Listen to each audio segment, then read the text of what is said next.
네, 안녕하십니까. 이번 주는 보니까 그래도 코로나 바이러스가 결국은 좀 이제 그 잠잠해지기 시작하는 그런 한 주가 되는 것 같습니다. 학교도 개학을 했고, 저도 얼마 전부터 이제 또 밀렸던 강의들 부탁도 있었고, 그래서 서서히 그 일상을 찾아가는 것 같습니다. 제가 그 매달 초마다 그 미국 아마존에 이제 책을 주문한다고 그랬는데, 거의 석 달 동안 주문을 못했다고 지난주에 말씀을 드렸더니 그 미국에 계시는 그 제 그 이 청취자들 분께서 책을 보내주면 안 되겠냐 하는 좀 그런 그 고마운 연락들을 여러분이 해 주셨습니다.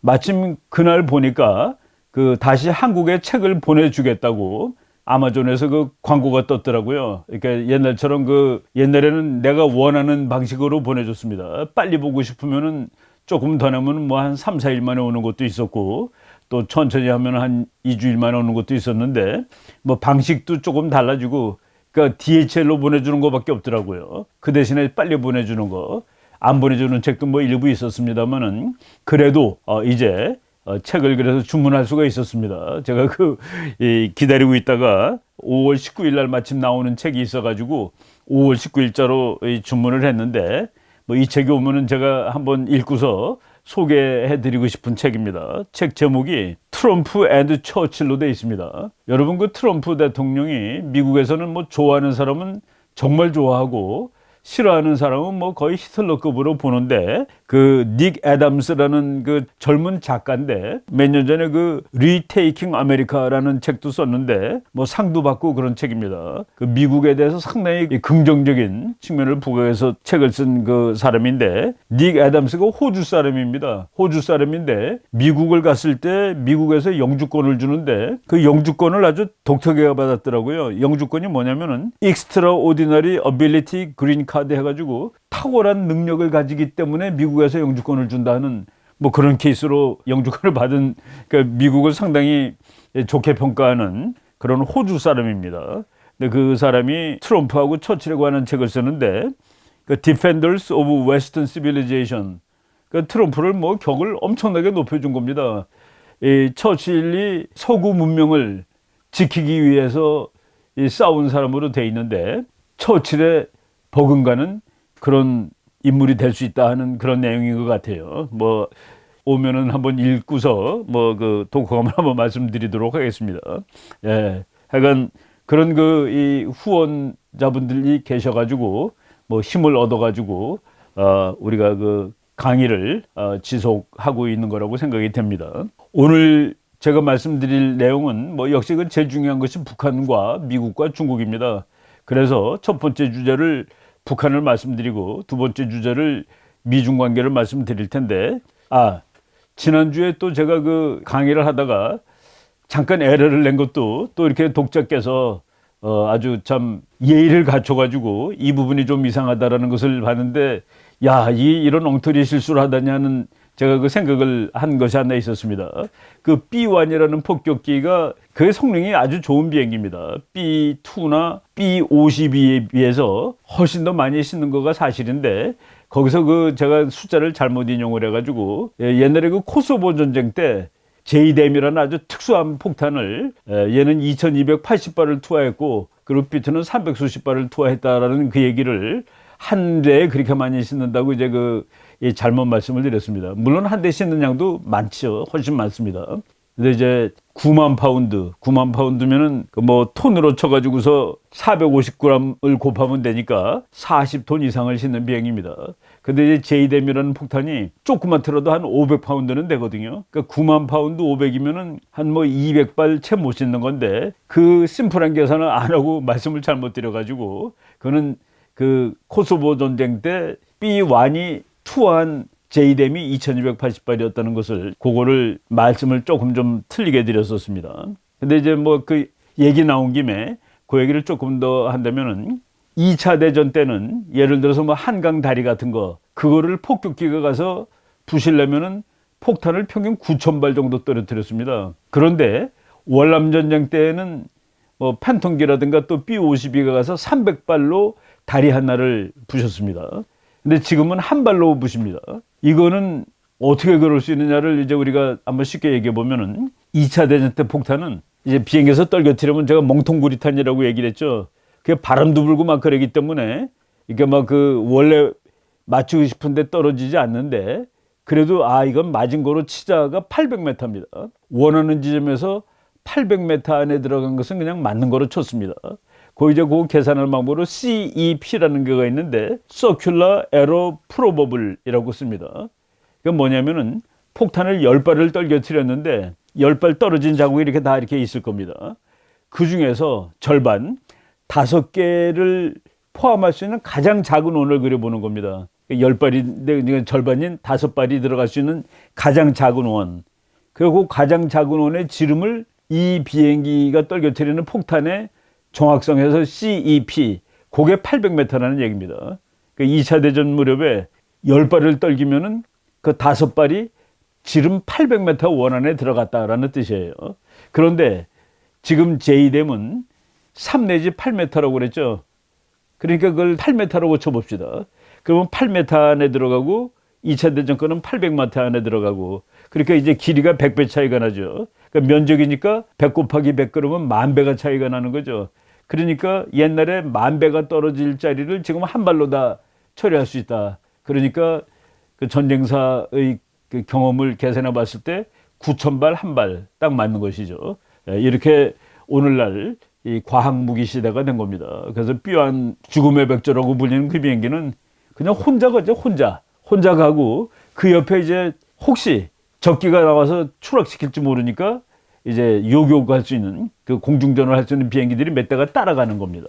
바로 그런 그림들을 여러분들이 많이 보셨는데 제가 지난주에 강의하다가 조금 에러를 냈고 또 이 알려주신 분이 공군 출신입니다. 그래서 저희 그 강의를 청취하시는 분이 뭐 온갖 전문가들이 많이 있어가지고 제가 혹시 틀리면은 뭐 이렇게 지적을 해주시고 그러는데 하여간 이번에도 그런 이 감사 말씀을 일단 드리겠습니다. 예, 북한 주제를 얘기하는데 여러분 김정은이 5월 1일 날 나타난 사람이 본인이라 하더라도 오늘이 지금 촬영을 하고 있는 시간이 5월 20일 밤인데 그러면 또 19일째 또 안 보이는 겁니다. 공개석상에 나타나질 않고 있습니다.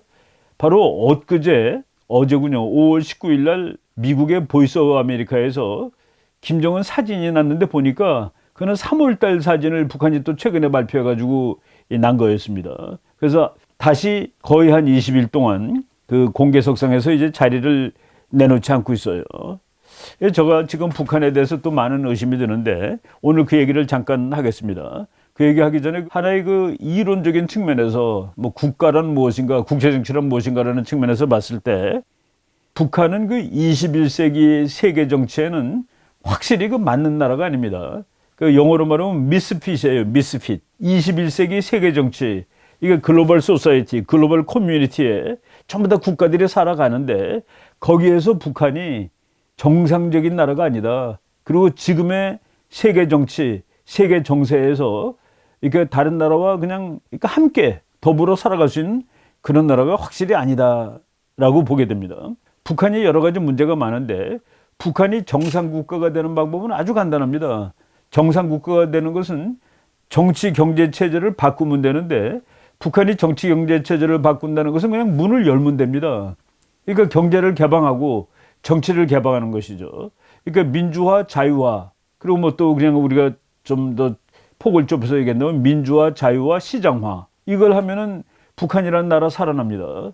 여러분 북한의 이 보통 사람들이 장마당 가가지고 나 먹고 산다는 거 아닙니까? 나라가 도와주지 않아도. 그만큼 사람들은 스스로 살 수 있는 그 힘이 있습니다.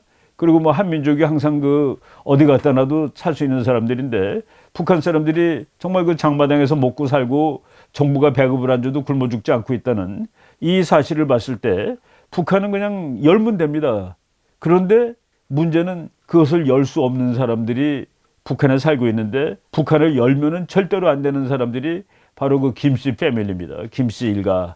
그래서 북한의 딜레마는 나라가 살려면은 열면 되는데 나라를 살리기 위해서 문을 여는 순간 김정은 체제가 죽는다. 근데 김정은 체제가 이걸 꽉 쥐어들고서 열지 않고 북한을 그렇게 국민들을 학대하고 있는 그런 상황입니다. 바로 이 미스핏이에요. 그런데 김정은이는 이 미스핏을 국민들한테 설득하고 자기 나름대로 그것을 한번 해결해 보려고 어긋나는 거죠. 어긋남을 해결해 보려고 핵무기 개발을 했고 핵무기에 의존했고 북한이라는 나라는 오로지 군사라고 했는데 그것이 이제 성공하지 못하고 있고 이제 서서히 그 종말이 다가오고 있다라고 말씀을 드리고 있는 겁니다.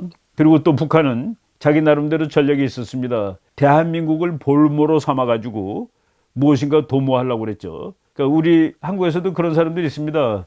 뭐 이것은 나쁜 의미로가 아니라 우리 민족끼리 무엇인가를 해결할 수 있을 것이다 라고 생각하는 사람이 있는데 일부 북한은 한국을 볼모로 삼아가지고 미국도 물리치고 뭐 일본도 물리치고 자기가 말하는 제국주의 세력을 물리칠 수 있을 것이라고 생각을 했는지 모르겠는데 국제정치는 궁극적으로 힘의 정치입니다. 힘의 정치. 그래서 이 한반도에 남북한이 아무리 똘똘 뭉치고 합쳐도 북한이 남한을 아무리 활용을 하려고 해도 이 국제정치 파워폴리틱스에 큰 힘을 꺾을 수가 없었다 하는 그런 얘기입니다. 역부족이었습니다. 그래서 그게 안 되니까 들이다 남한을 또 욕하고 뭐 온갖 입에 담을 수 없는 그런 형용사를 써서 욕을 하고 있지만은 결국은 그건 북한이 자기가 원하는 것을 이룩할 수 없다는 것에 대한 그 분노심, 적개심이 이렇게 그 쌍욕으로 막 나오는 것이라고 보면 됩니다.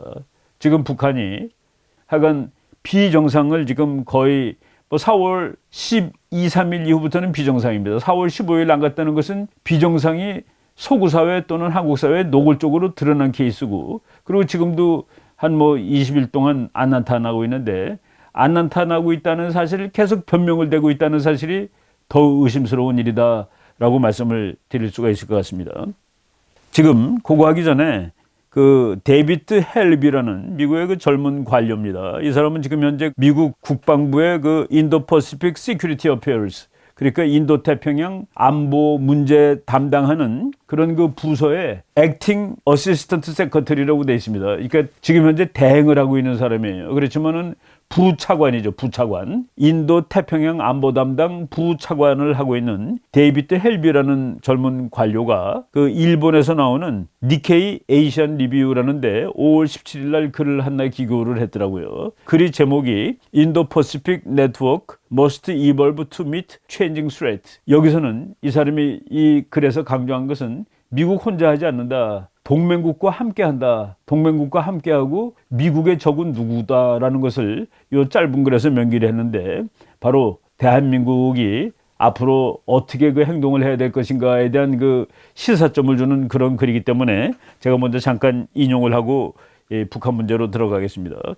거기 이제 보니까 지금까지 잘했다 이겁니다. 지금까지 잘했대요. 그 미국이 인도 퍼시픽 전략이 지금까지 보면 상당히 성공한 겁니다. 오늘 후반부에 얘기가 중국 이야기인데 그것도 미국이 지금 성공하고 있다고 보는 것 같습니다. 그래서 이 사람이 그 맨 앞부분의 얘기가 동맹과의 협력을 통해 북한에 대한 제재가 상당 수준 성공적으로 이루어질 수 있었다. 이는 미국, 일본, 한국, 호주, 뉴질랜드는 물론 프랑스, 캐나다, 영국 등도 협조했기 때문에 이 나라들은 똑같은 원인, 코먼 코즈를 가지고 있었다. 그러니까 지금 여기서 말한 미국, 일본, 한국, 호주, 뉴질랜드, 프랑스, 캐나다, 영국은 똑같은 원인을 가지고 똑같은 마음을 가지고 북한이라는 그 정치 체제를 이제 제재하는데 협력했고 그래서 성공적으로 그러니까 북한이 거의 다 돼간다는 얘기를 한 겁니다. 그래서 이 동맹이 잘 작동을 했고 이제 성공을 향해서 나간다.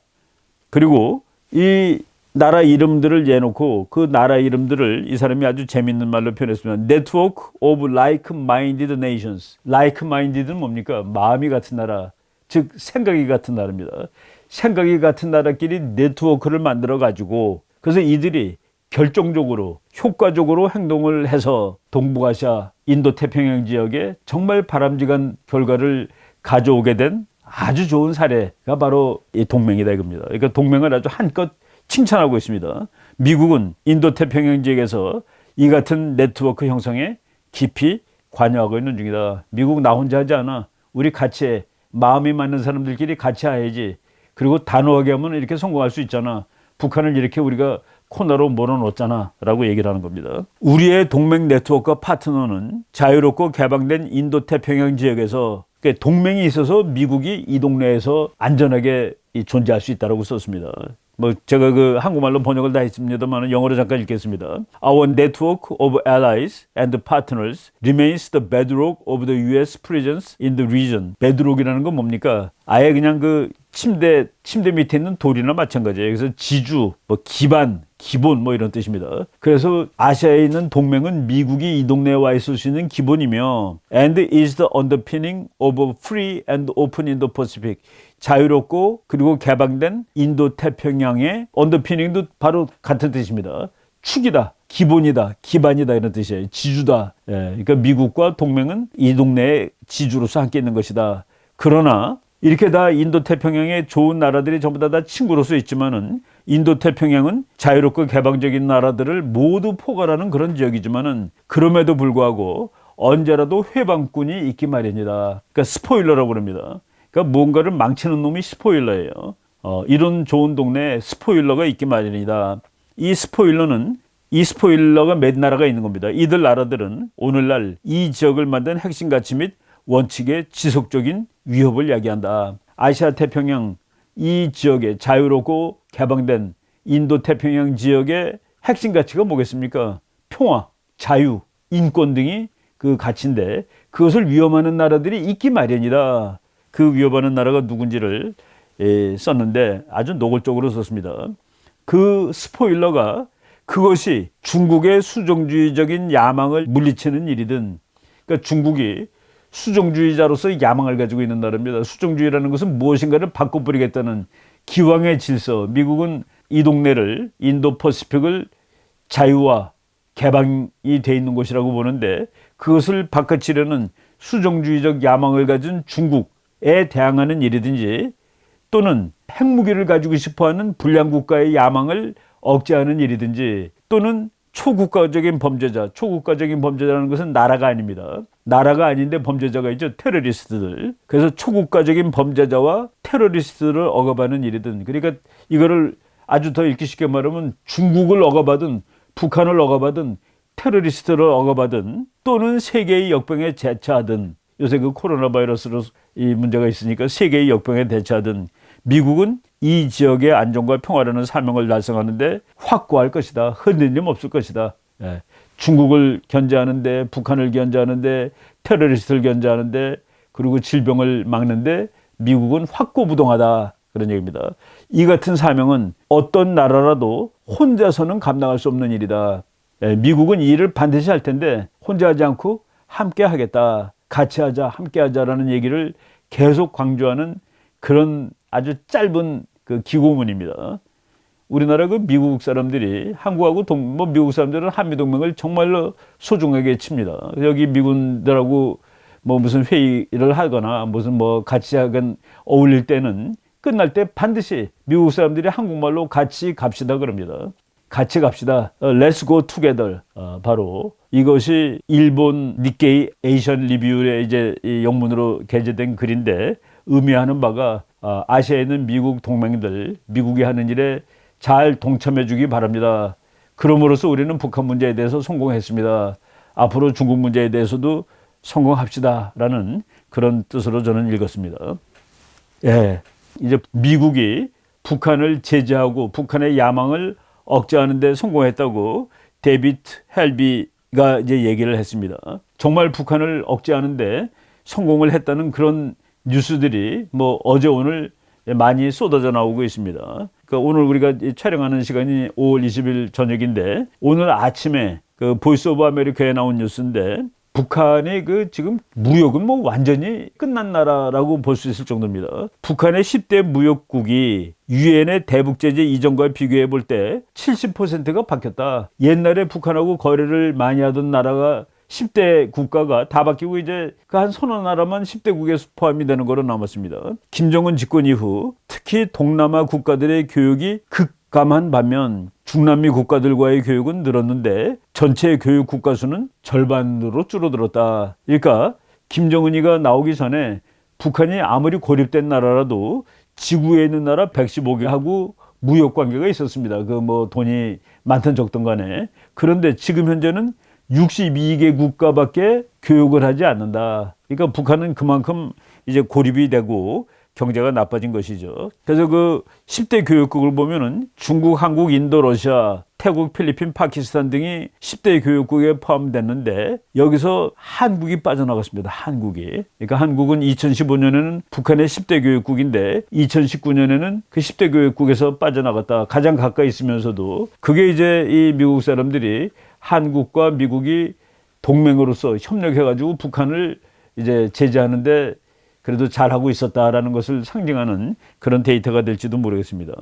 그리고 이 나라만 바뀐 것이 아니라 북한의 무역액이 4년 전 2015년과 비교했을 때 2019년은 17분의 1로 줄었답니다. 17분의 1. 우리가 그냥 일반적으로 얘기할 때 미국이 북한을 대북 제재를 본격적으로 시작한 지난 3년 동안 북한으로 들어가던 달러의 10분의 1을, 그러니까 10분의 9를 차단하는 데 성공하였다라고 보통들 얘기하죠. 지난 얼마 전에 니키 헤일리 전 유엔 대사도 90% 북한을 제재하는 데 성공했다라고 얘기를 했습니다. 그런데 무역액은 17분의 1로 줄어들었으니까 뭐 형편없이 그냥 뭐 쫄딱 망한 거라고 볼 수가 있겠습니다.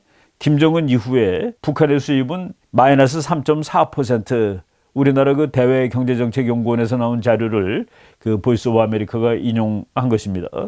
예. 그리고 아까 교육국이 115개국에서 62개국으로 감소했다는 것도 그 한국무역협회에서 나온 자료를 보이스 오브 아메리카가 재분석한 것입니다.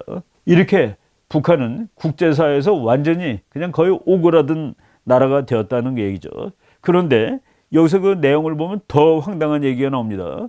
북한의 교육국이 62개국으로 줄어들었는데 115개국에서, 그런데 북한 교역량 전체의 95.2%가 중국하고 하는 겁니다. 그러니까 중국이 다 하는 거예요. 그러니까 나머지들 뭐 브라질 뭐 이런 데랑 인도랑 하는 거는 정말 극소수, 극미량입니다. 오로지 중국 하나가 지금 북한을 살려주고 있다라고 보시면 되죠. 그래서 2019년에 북한의 무역 총액이 29.5억 달러, 뭐 이것도 거의 뭐 대한민국의 그냥 웬만한 기업 하나도 안 되는 수준인데 29.5억 달러 중에서 95.2%가 중국에 의존하고 있다. 그러니까 이제 미국의 학자들이 그러니까 뭐라고 그럴까요? 중국을 압박을 가해서 또는 중국을 설득해서 하여간 중국이 대북 제재에 동참을 해줘야지 모든 일이 끝난다라고 얘기할 수 있는 그 근거가 북한 교역의 95.2%가 중국에 의존한다라는 그런 얘기입니다. 그런데 저희들이 그 최근에 여러 번 얘기했습니다만은 1월 25일 날 코로나 바이러스 때문에 국경을 가장 빨리 봉쇄한 나라가 사실은 북한인데 그 1월 25일부터 지금 5월이니까 4개월 동안 북한이 봉쇄를 한 거나 마찬가지입니다. 뭐 엊그제 뉴스 보니까 북한이 국경 봉쇄를 서서히 풀기 시작했다라는 거는 뉴스가 나오긴 나옵니다만은 아마 지금 북한은 거의 최악의 단계로 내려가 있을 것이다라고 예측할 수가 있습니다. 그런데 지금 우리가 이 트럼프 대통령이 북한 얘기를 참 많이 하던 사람인데, 그리고 미국 국무부라든가 미국 국방부가 북한 얘기를 대단히 많이 했죠. 최근에 보면은 공식으로 얘기하지 않습니다. 거의 얘기하지 않아요. 그래서 제가 그런 미국의 대북 정책을 말하지 않는다. No talk. 그렇지만은 이 목을 조이는 일은 계속하고 있다. 액션 올리라고 얘기한 적이 있었습니다.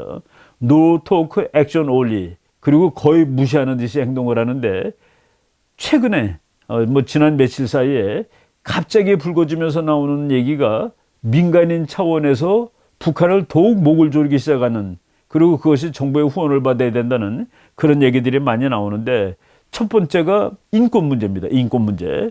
그래서 그 그렉 스칼라튜라고 이제 아주 유명한 사람이죠. 미국에 있는 그 북한 인권위원회 사무총장, 그 루마니아 사람입니다. 한국말도 아주 잘하는 사람인데 원비호 가족이 지금 북한하고 싸우고 있는데, 반격하고 있는데 우리는 이것을 적극 지지해야 된다. 독재를 용인해서 안 되고, 그리고 독재와 지금 맞서 싸워야 할 때다. 이거 다른 말로 하면은 북한 정권의 마지막을 이제 바라보자는 그런 얘기입니다.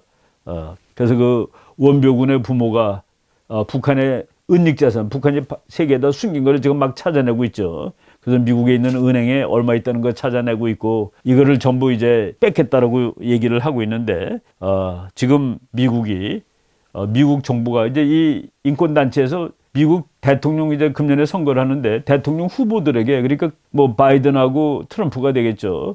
북한의 인권 문제를 반드시 좀 거론해 달라라는 그런 그 호소를 하고 있는 상황입니다. 그러니까 북한 정권의 문제가 인권 문제가 지금 다시 나온 것이에요.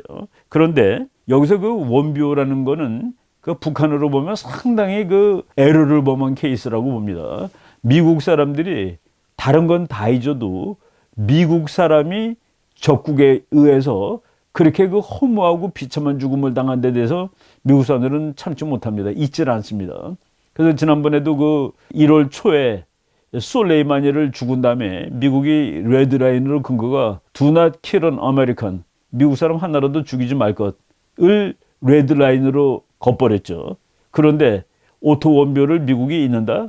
그거는 뭐 미국이란 나라의 성질상 잊을 수 없는 것이고, 그리고 지금 부모가 나와서 하고 있고 인권단체가 그것을 도와주겠다라고 하고 있고, 그리고 이제 그것이 그냥 뭐 단순하게 공허한 싸움을 하는 것이 아니라 구체적으로 은행을 잡아내고 그 돈을 빼는 단계까지 가 있다. 그래서 뭐 여러 가지 방안이 나왔는데 앰네스티 인터내셔널이라는 그 인권단체에서도 그 얘기를 했습니다. 그래서 유엔과 국제기구, 동맹국들이 협력해서 북한 인권 문제를 다뤄야 된다. 그리고 중국, 일본에 있는 북한 인권단체와도 협력을 해야 된다. 그리고 일본, 중국은 북한 인권에 대해서 좀 분명한 태도를 발표해달라. 그리고 특히 북한 인권에 관련되는 그 특별 대사를 또 뭐 선정하는 방법, 이제 구체적으로 북한의 그 인권유린 문제를 다뤄야 된다라는 얘기가 나오고 있죠. 그리고 조슈아 스탠튼이라는 사람이 그 변호사인데 이 사람은 그 북한 인권 전문가입니다. 그러면서 저 사람들이 바로 오토 원비호 부모가 하는 일을 다 도와주는 것이죠. 북한의 해외 은닉 자산을 추적하고 있고, 지금 현재 북한이 이제 여러 건이 걸려 있는데 북한이 그러니까 이 미국에서 뭐 법정에서 나온 돈 이런 것을 뭐 물론 다 갚지 않겠지만은 요구한 돈이 지금 15억 달러 정도 된답니다. 지금 북한이 금년 1년 동안 무역액 총액이 29억 불인데 거의 절반에 관한 돈이 지금 벌금으로 내라라고 지금 재판에서 이제 판정된 돈이에요. 그 스탠튼 변호사 이렇게 얘기했습니다. 북한은 사람을 죽였고 그리고 처벌을 피해왔지만 이번에는 넘길 수 없다. 그리고 오토 원비호 부모의 노력을 적극 지지하겠다. 오토 원비호 그 어머니가 그랬죠. 작년 12월에 한 말이라고 우리가 인용했습니다. 결코 북한이 오토 원비호를 잊지 못하도록 하겠다. 이런 것들이 지금 이제 구체적으로 한 부모님의 분노가 아니라 이 어떤 인권단체 앰네스티 인터내셔널 이런 데서 실질적으로 구체적으로 이제 일을 시작하는 것입니다. 지금 김정은이는 북한 국민들을 먹여 살리는 대신에 뭐 요트도 타고 다니고 뭐 사치품들 뭐 리무진 타고 다니고 이러고 있습니다. 제가 요트 얘기가 하도 자주 나오는데 요트 얘기 조금 할 건데, 그래서 김정은이 요트가 어떻게 생긴 것인가 이렇게 인터넷 들어가서 찾아보니까 저 그림이 나오더라고요. 보세요. 저게 한 대에 700만 달러랍니다. 요트 그러면은 정말 그건 서양에서도 부자의 상징이죠. 요트가 있으면 마치 그 우리나라 국민들 요트 그러면 나이 좀 드신 분은 오나시스가 생각날 겁니다. 오나시스라고 그리스의 아주 억만장자 선박왕인데 그 케네디 대통령이 이제 암살당한 다음에 그 케네디 대통령의 부인 제클린 케네디가 오나시스라는 그 그리스 재벌한테 시집을 갔습니다. 그래서 그때 뭐 우리나라 신문에 오나시스가 가지고 있는 뭐 어마어마한 요트들 나왔는데 뭐 그 정도까지는 안 되는 것 같은데 그래도 김정은이가 이제 큰 요트가 있더라고요. 그리고 김정은 요트의 그 내부 보니까 뭐 정말 그 호합한 뭐 휴게실을 만들어 놨더라고요. 여러분 그 김정은이가 스위스에서 유학해서인지 그 서구적인 것을 좋아하는지 지금 평양 대동강에 가면은 그 아주 큼직한 요트가 떠 있습니다. 혹시 여러분들이 저 요트 보고 싶은 사람은 그 CNN 방송이 올려놓은 그 유튜브가 있습니다. 이 요트를 그러니까 북한에서는 김정은이가 북한 주민들에게 준 선물 해가지고 요트를 대동강에 띄웠는데 이 4층으로 된 이 큰 요트, 이건 뭐 요트라기보다는 큰 배입니다. 거기에 보면은 아주 호합판으로 뭐 속이 아주 으리으리합니다. 그리고 뭐 그 속에는 식당도 뭐 8개가 있고 거기 간 사람을 이렇게 인터뷰했는데 북한 주민들이 너무나 고맙대요. 김정은이가 이렇게 우리를 위해서 좋은 걸 선물해 줘갖고 너무 고맙다고, 세월이 이렇게 좋아졌다고. 저는 그것을 보면서 그 CNN 기자가 한국말로, 그러니까 북한 사람들 다 한국말로 하니까 참 답답하다는 그런 생각을 하면서 저 동영상을 봤는데, 하여간 평양에도 저 요트를 지금 큰 요트를 갖다가 놓고 있다고 그럽니다. 지금 저희들은 그 5월 1일 날 김정은이 나왔을 때 이거 뭐 좀 이상하다라고 이제 의문을 제기했고, 그리고 그 의문은 이제 뭐 널리 퍼졌습니다. 뭐 우리나라 정부는 이제 급변사태가 갔다 그랬는데, 제가 바로 지난주 방송에서는 미국에서는 지금부터 급변사태에 대비해야 된다라고 본격적으로 나서고 있다고 얘기를 했죠.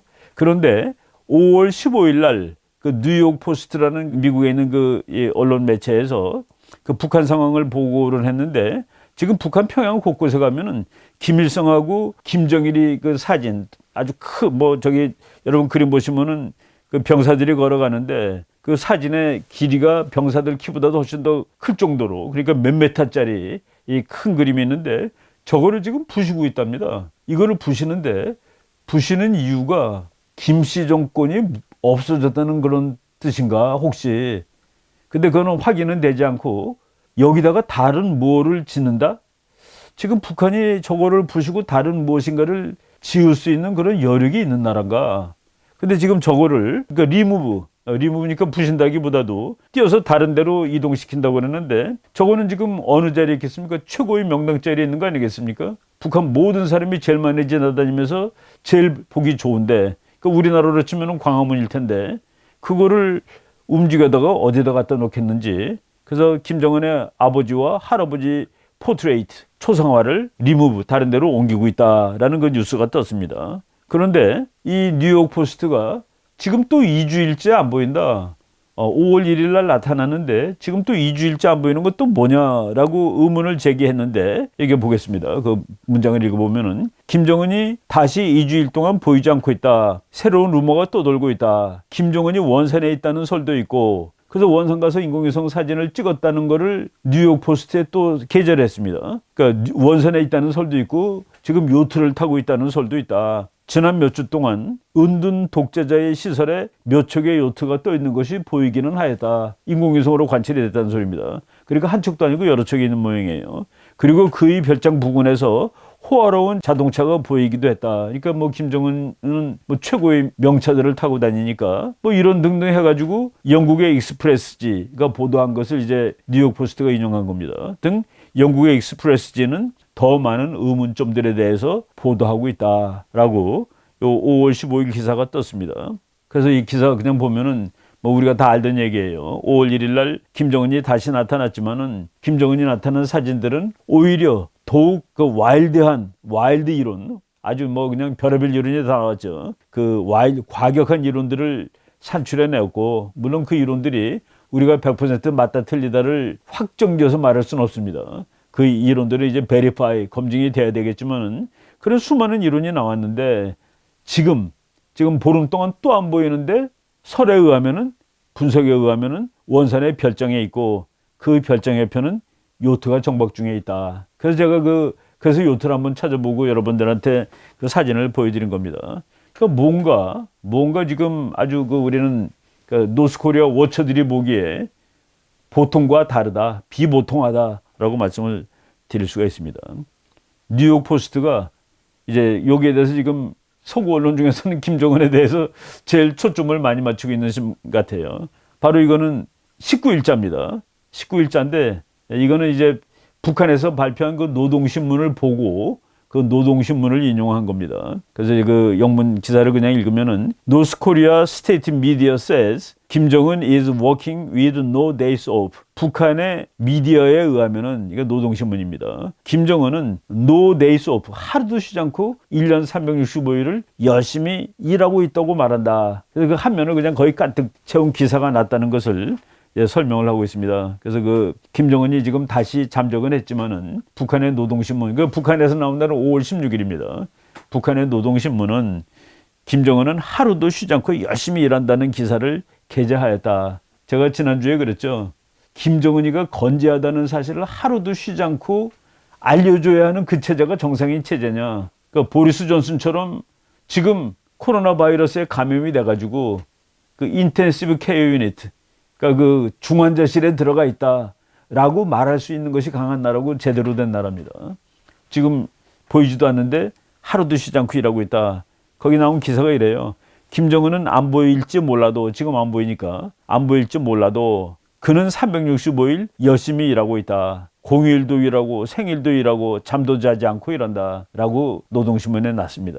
그러니까 김정은이는 북한의 지도자가 되는 날부터 from the outset, 첫날부터 우리 지도자의 혁명 달력에 의하면은 혁명하고 있으니까 혁명력이 있는 것이죠. 단 하루도 노는 날이 없다. 생일도 못 놀고 공휴일도 못 놀고 잠도 자지 않는다. 라고 노동신문이 한 면 가득히 써가지고 보도를 했습니다. 예. 한면 전폐지를. 그래서 8년 동안 김정은이는 너무나도 열심히 일을 했고 그 지도력은 대단한 것이었다. 그래서 북한을 이제 거기에 나온 거 보면은 아, 북한도 이 상황을 아는구나 하는 얘기예요.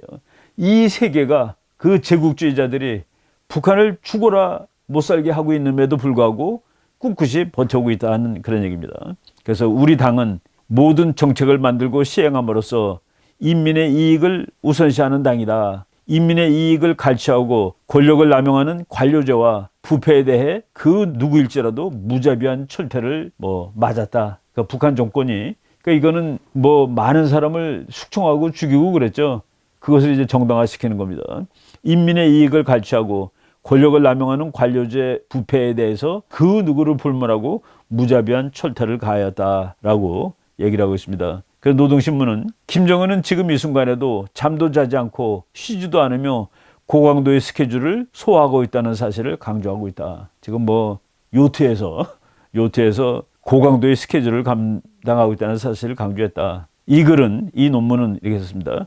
김정은의 인민 최우선 정책에 초점을 맞추었고 김정은이 인민을 너무 사랑한대요. 여기에 반하는 사람들에 대해서는 엄중한 처벌을 행했다고 강조하고 있다. 최근 김정은은 군부의 부패를 척결하라고 명했다. 이런 내용이 있습니다. 예, 장교들한테 식량을 3분의 1을 주고 그리고 어떻게 깨끗하게 살라고 그러겠습니까? 3분의 2는 어디 가서 얻어먹어야 되잖아요. 얻어먹지 못하면 뺏어 먹어야 되고. 이 글은, 그러니까 신문에 나온 글이죠. 이 글은 김정은의 국민 사랑을 칭송했고 그리고 외국의 압력을 포함해서 북한 정권에 대해서 가해지는 전례 없는 난국, 심각한 상황에도 불구하고 김정은은 지도력을 훌륭히 발휘하고 있다는 사실을 칭송하였다. 오늘 제가 그 월간조선이 배달돼서 이제 봤는데 그 맨 앞에 그 제목에 있는 글자입니다. 우리나라 그 대학생 중에서 진보연합, 대학생 진보연합이라는 무슨 그런 단체가 있는 모양이에요. 대진연이라고 그러는데 거기에 있는 대학생이 그렇게 설명을 했답니다. 김정은이가 뚱뚱한 이유는 국민을 너무나도 사랑하기 때문에 그 국민을 위하는 스트레스 때문에 살이 찐 거라고.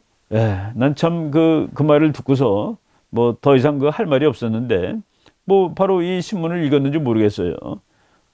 이 신문 사설에 노동신문 사설이 아니라 이렇게 한 피자가 가뜩이니까 큰 논문인데 김정은은 국민을 정말 사랑하고 외국의 압력을 비롯한 여러 가지 요인에서 야기된 전례 없는 난국과 심각한 상황에도 불구하고 지도력을 훌륭하게 발휘하고 있다. 적대적인 외세는 물론 이제 호스타일 파워 북한 아닌 걸 다 적대적인 외세라고 그러겠죠.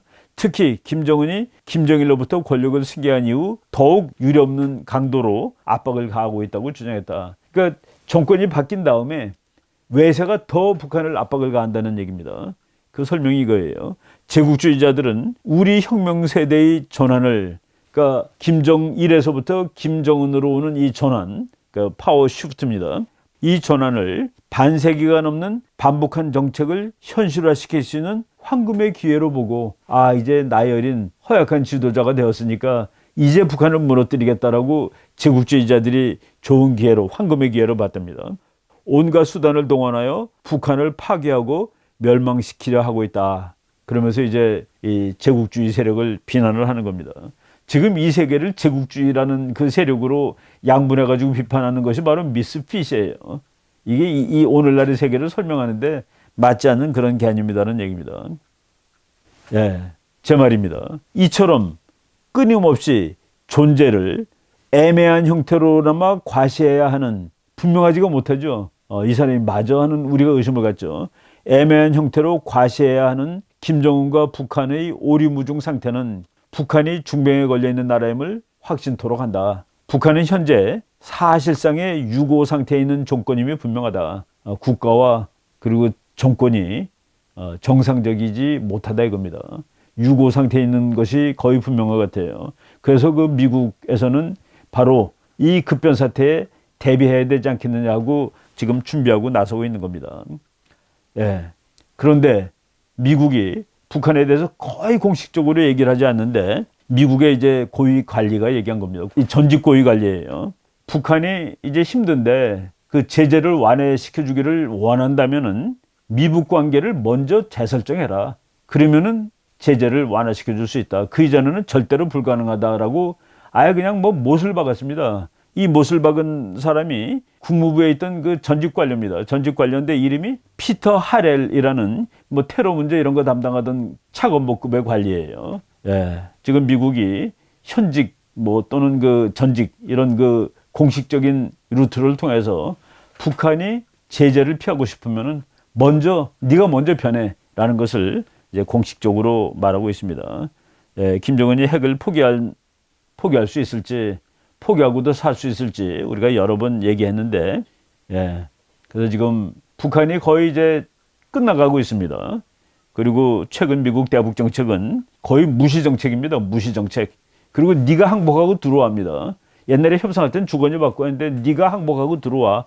No talk, action only. 그리고 NGO 차원에서, NGO라는 것은 정부가 아니라 Non-Governmental Organization 그래가지고 정부는 아니지만 민간인들 중에서 아주 열심히 활동하는 사람들 있죠. 그 사람들 차원에서 인권 및 금융 압박 작전이 지금 본격적으로 전개되고 있다라고 말씀을 드리겠습니다. 예, 지금 북한이 그런 상황에 있습니다. 김정은도 애매하고 북한 정권도 애매한 이런 상황이라고 말씀을 드리겠습니다. 그래서 그 일부는 요 정도 하고 요 다음 주제는 중국 문제, 미국 문제를 말씀드리도록 하겠습니다.